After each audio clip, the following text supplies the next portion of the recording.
every community seems to have some sort of gatekeeping when it comes to one thing over another.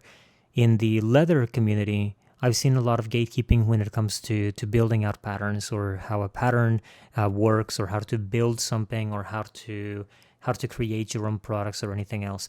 And by the way, this has nothing to do with people who build out patterns and sell them. That's not what I'm talking about here. I make my patterns and I sell them, or I gift them to people, or I show people how to build it or whatnot.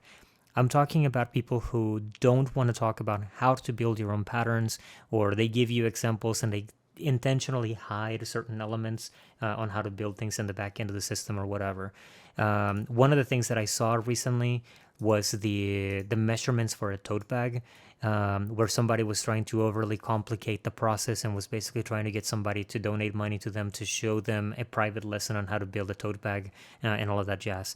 Tote bags have a relatively simple build out mechanic behind it. So I'm going to show you how it works. Now, this particular pattern or system that I'm using here doesn't give me the ability to create in terms of like inches.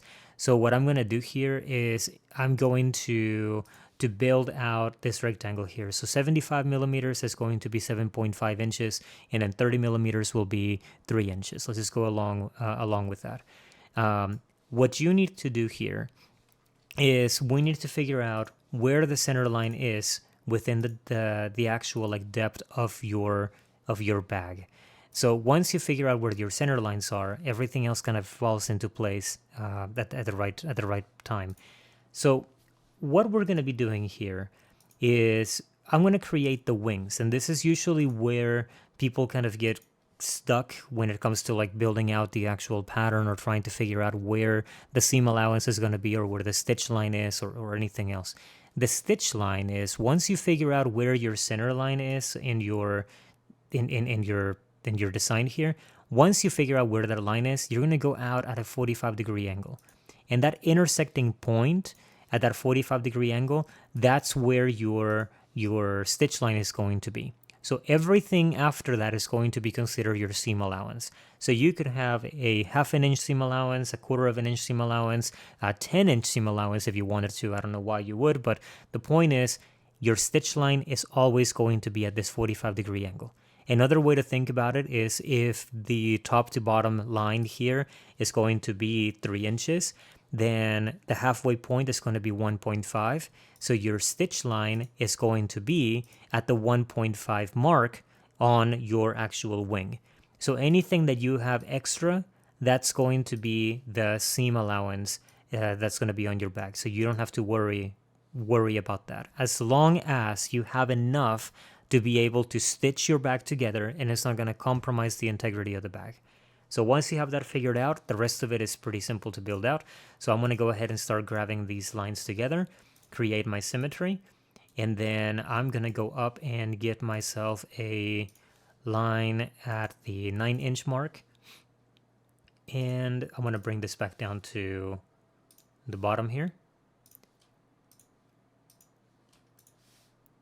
And this is going to be your design, the actual starting layout for your tote bag. So again, all you need is this line, this measurement here, figure out where the center line is, and then go out at a 45-degree angle, and that's where your stitch line is going to exist. So my stitch line for this particular project is going to be here. It's going to be here. And then you're going to have one more stitch line here. So these are the stitch lines for a tote bag right here. Now you can start to get creative and start coming up with a couple of different patterns or designs. I've seen people use two different types of leather. I've seen the ones who build, the bottom portion of the leather is going to have it's going to be one color. The top portion of the leather is going to be a different color. I've seen people fold the top section of their tote bag, so they have like a little brim up in the top. This is where you start to get creative with your actual design, but the initial build out is this right here. Whatever you have here in the width of the bottom of your bag, you divide that by 2 and you add whatever kind of trim allowance you're going to give yourself. Most people add 1/4 of an inch. It's about 6 or 7 millimeters. But at the end of the day, it really doesn't matter as long as your stitch line for these 2 sections here is the exact same measurement as the middle or the center line of the depth of your bag here. That's basically where the quote-unquote the secret is for creating a pattern for tote bags. I hope this helps. Good luck.